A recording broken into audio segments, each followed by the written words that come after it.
Bienvenidas y bienvenidos a un nuevo episodio del programa Diálogo de Saberes, un programa educomunicativo de la Universidad Católica de Cuenca. Ahora nos encontramos con la ingeniera Sandra Cobos, quien es la coordinadora del SIGDATA.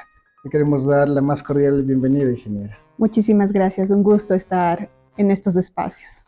Para empezar, por favor, quisiera que nos cuente cuál es su formación académica y profesional, si es tan amable. Yo soy ingeniera en sistemas de formación de pregrado, tengo una maestría en sistemas de información geográfica y ahora estoy cursando mi programa de doctorado en geografía. Justamente eso ha hecho que me vincule ya por más de 15 años a las ciencias geomáticas o a la geomática como tal. Usted es la coordinadora del SIGDATA. ¿Nos puede Exactamente. explicar un poco en qué consiste esto? ¿Cuál es la estructura de este programa, por favor? Básicamente el SIGDATA parte para dar respuesta a los problemas de análisis territorial que tenemos. De hecho, sabemos que el 98% de la información que se levanta día a día es de índole espacial, tiene este componente de coordenadas geográficas básicamente que nos permiten hacer análisis un poquito particulares y diferenciales a la información típica alfanumérica que solíamos manejar antes. Entonces, en base a este recurso bastante importante, a este tipo de información de carácter peculiar, es que se ha visto la necesidad, y bueno, ahora se encuentra muy en auge, de hecho, estas tecnologías justamente para dar respuesta a problemas de índole territorial. Estamos hablando desde la generación de cartografía como insumo a procesos de toma de decisión para conceptos como por ejemplo Smart Cities. Estamos hablando de monitoreos de cuencas, monitoreos de recursos naturales, monitoreos de fenómenos naturales también. Entre fenómenos naturales hablamos de inundaciones, deslizamientos o movimientos de masa en general. Hablamos también de erupciones volcánicas, de terremotos, por ejemplo. Entonces, estas herramientas se constituyen en una metodología científico-técnica que es de hecho de vanguardia y está de auge hoy en día. Hablamos también de la utilización de información geográfica, ya sea a través de imágenes satelitales obtenidas con sensores de Landsat, Sentinel, por ejemplo, que son de cobertura mundial o global, pero también contamos con infraestructura o tecnología, mejor dicho, de punta, que nos permite hacer estudios mucho más focalizados, como por ejemplo tenemos un dron, un Matrix 300, dotado de una cámara Altum PT. Es una cámara única aquí en Ecuador. Somos de hecho la única universidad bueno, no solo la única universidad, sino es la primera cámara que se ha adquirido de esta índole y de estas características. La diferencia con cámaras tradicionales básicamente es que tenemos la ventaja de capturar información en tres espectros: el visible, que es el que el ojo humano ve; el infrarrojo, que ya no ve el ojo humano; y el térmico. Entonces, en función a esta recopilación de información es que podemos finalmente hacer estudios como los que ya le indicaba, ¿no? de índole ambiental, para mejorar justamente las condiciones de vida, tanto en términos sociales, económicos y ambientales de las comunidades en general. Quisiera saber si ustedes han tenido ya algún tipo de relación de estas intervenciones científico-tecnológicas y, por ejemplo, los gobiernos locales, los espacios en donde se está también trabajando en entender los territorios para poder precisamente hacer obras, imaginar los futuros que tiene, dar posibilidades a las comunidades que los habitan. Ahora, por ejemplo, fue recién aprobado un proyecto CEDIA en conjunto con la universidad, o estamos trabajando en colaboración con la universidad, con la Politécnica Nacional y con la Universidad de Cuenca. Nosotros, como Universidad Católica de Cuenca, somos los directores de este proyecto. ¿Cuál es el objetivo de este proyecto? Pues generar justamente modelos de toma de decisión en grupo basados o fundamentados en mapas de susceptibilidad frente a movimientos en masa. ¿Cuál es el objetivo final? Justamente que estos instrumentos técnicos, metodológicos técnicos o científico-técnicos que se generan en la universidad a través de modelos matemáticos, estadísticos, predictivos, puedan finalmente asentarse en territorio para y contribuir de esta forma a la generación de políticas públicas. Entonces, justamente este proyecto que lo arrancamos ahora, está recién aprobado, empezaremos ya a trabajar en ello en los próximos días, tiene esa finalidad de ya no solo quedarse en el producto científico, sino ya llevar o llegar a territorio, a la implementación de estos modelos en territorio y que sobre todo sirvan a las autoridades, a los GATS, a los gobiernos autónomos descentralizados en cualquier unidad territorial para los procesos de toma de decisión. Por otro lado, también hemos tenido acercamientos con redes ya internacionales. Hemos trabajado, por ejemplo, con las universidades de Alaska y Alabama. Estas universidades en su momento, en el 2021, si no me falla la memoria, tenían un proyecto aprobado o financiado, mejor dicho, por la NASA, cuyo objetivo era básicamente mejorar las capacidades de uso de tecnologías espaciales, de insumos de teledetección o de sensores remotos, entre ellos las imágenes radar. Para estas imágenes son sumamente importantes o nos ayudan a monitorizar las diferentes deformaciones que tienen lugar sobre el territorio, deformaciones que pueden surgir a través de movimientos en masa, por ejemplo, a través de erupciones volcánicas, a través de subsidencias como lo que tuvimos en Zaruma, por ejemplo, a causa de la minería.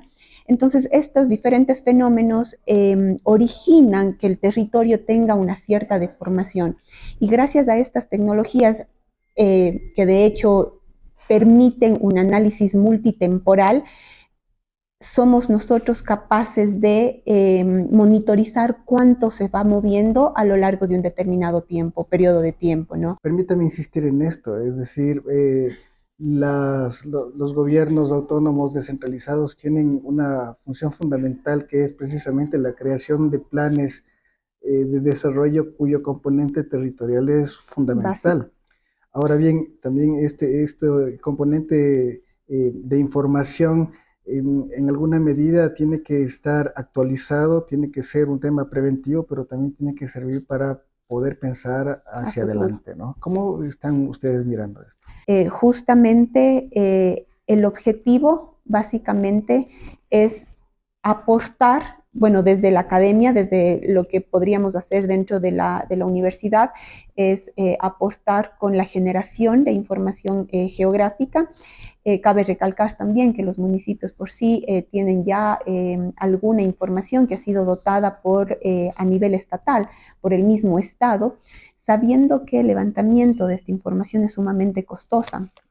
Entonces, el Estado en el año 2009, desde el 2009 hasta el 2014 aproximadamente, empezó con un proyecto de generación de geoinformación a nivel nacional, justamente que contribuya para los planes de ordenamiento territorial. Claro está que ya han pasado 13 años, si las matemáticas no me fallan, han pasado 13 años y el territorio cambia. Existen variables que a lo mejor tienen un proceso dinámico más lento y existen otras variables, en cambio, que tienen un proceso dinámico mucho más rápido, ¿verdad? Cambian mucho más rápido en el tiempo. Entonces, nosotros también podemos generar esta geoinformación y de hecho, estamos en capacidades tanto de levantar esta información como de analizar, procesar, modelar y simular, llegar hasta las últimas fases de...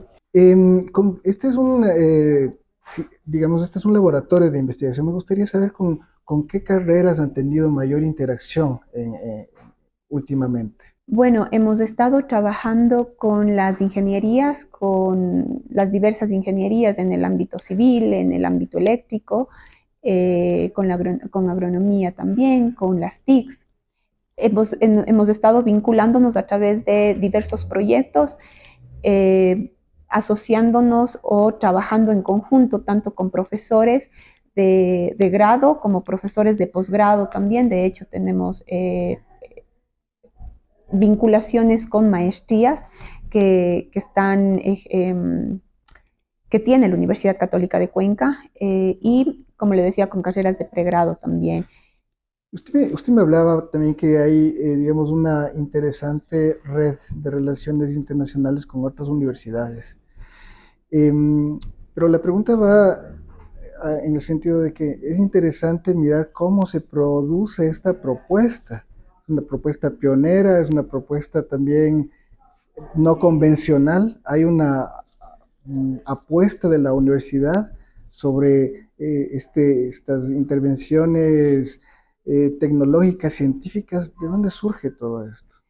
Bueno, sin duda alguna es una apuesta de nuestras autoridades, del señor rector, de los señores vicerrectores, siempre el estar a la vanguardia de la tecnología, ¿no?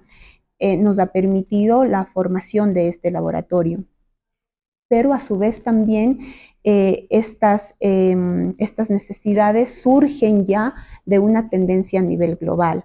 Entonces, como le decía, si bien es cierto, a lo mejor para nosotros a nivel de Latinoamérica se encuentra menos explotada, pero a nivel de países como en Europa, en Estados Unidos, estas tecnologías ya llevan un poco más de recorrido. No son tampoco tecnologías viejas, eso sí hay que recalcarlo, porque justamente nacen con el desarrollo o el avance vertiginoso que han tenido las tecnologías de la información y comunicación.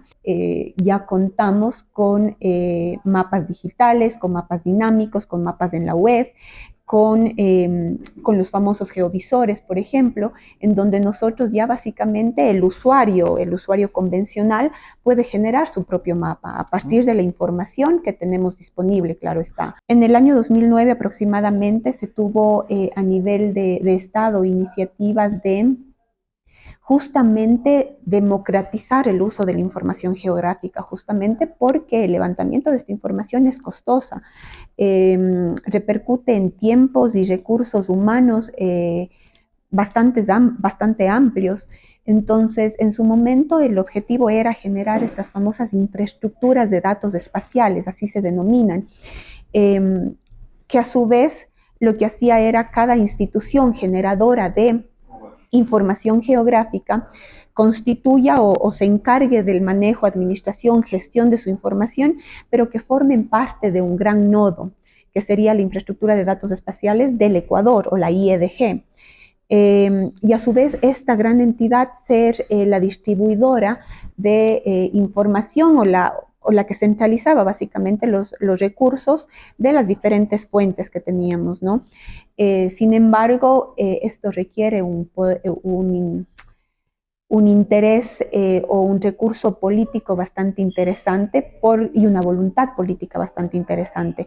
Entonces, sin duda alguna, en el largo del tiempo, por ejemplo, ha ido decayendo ya ese uso público de la información, las instituciones públicas que tenían en su inicio la obligación, no sé si la palabra correcta sea obligación, pero a lo mejor el deber de distribuir esta información a la comunidad en general para que podamos avanzar en la consecución del conocimiento y en la generación de nueva información. ¿Para qué levantar algo que ya se tiene, no? Para no duplicar esfuerzos, sobre todo. Sumamente interesante.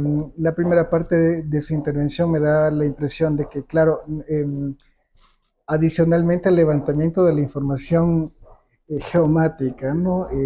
Física, humana, también está ocurriendo un proceso de reflexión sobre cómo gestionar el saber en diferentes instancias que son de carácter de organización civil, son organizaciones plenamente políticas. Ahí también hay una reflexión de cómo tener cómo gestionar esos accesos, ¿no? Que finalmente están o determinarán también lo que ocurra en el presente y en el futuro, ¿no? Eso me parece sumamente importante. Y otra reflexión que me surge es estos trabajos colectivos interdisciplinares con estas redes de relación que tienen. Es interesante mirar cómo hay un enfoque en lo local, pero al mismo tiempo se deslocalizan, porque supongo que esa información también puede ser aportada desde múltiples puntos. Ustedes tienen algunos convenios con otras universidades y seguramente todo ello está funcionando para tener un saber un mejor de los espacios habitados. Dentro de los proyectos de investigación hemos estado trabajando con las universidades con la Politécnica Nacional, con la estatal, con otros institutos, por ejemplo, el Instituto de Investigación Geológico y Energético del país, con entes públicos que al fin y al cabo, como yo le decía en su momento, son quienes están en territorio y con quienes pueden o son responsables de tomar acciones pertinentes frente indiscutiblemente dentro de sus marcos de acción, ¿no? También hemos trabajado con instituciones internacionales. En su momento ya le comentaba la experiencia que tuvimos con las universidades de Alaska y Alabama. Sin embargo, este año también tuvimos la oportunidad de participar dentro de una convocatoria de becas que fue otorgada por 4 universidades de Países Bajos, con las 4 universidades técnicas de Países Bajos, y eso nos permitió estar en la Universidad de Twente, en Enschede, en Países Bajos. Y a su vez, fortalecer las alianzas interinstitucionales que tenemos ahorita, ¿no? Entonces, la idea es fortalecer proyectos de investigación, establecer proyectos de investigación con ellos y fortalecer estas redes de investigación internacionales también, ¿no? Y no simplemente, como le digo, el tema territorial no respeta límites. Los límites son puestos básicamente por el hombre. Los fenómenos naturales no responden a esos límites, tienen un comportamiento más general.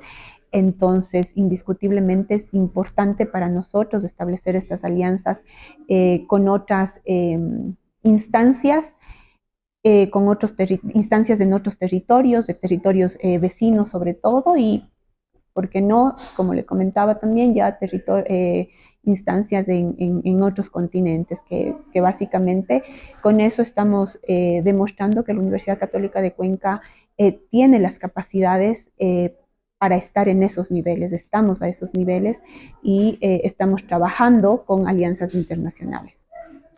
Bueno, quiero agradecerle mucho por el tiempo que nos ha brindado, por ilustrarnos en este diálogo con esta actividad tan interesante que están realizando y agradecerle y agradecerles mucho por seguirnos y nos vemos en el siguiente episodio del programa Diálogo de Saberes. Gracias a usted.